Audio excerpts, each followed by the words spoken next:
what is the main reason why lumabo yung mga eyesight ng mga anak natin during the pandemic? Yung sabi ng doktor ay vitamin D deficiency. Kasi hindi sila lumabas ng bahay, hence hindi sila naarawan.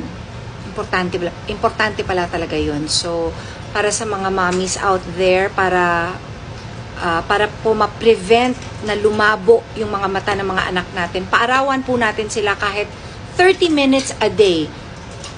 Longer is better.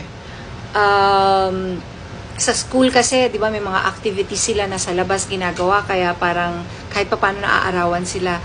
But during the pandemic talagang wala.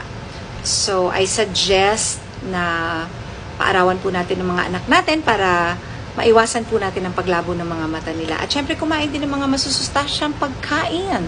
Ano ba yung masustansya sa vitamin A ba? Vitamin A? D talaga. D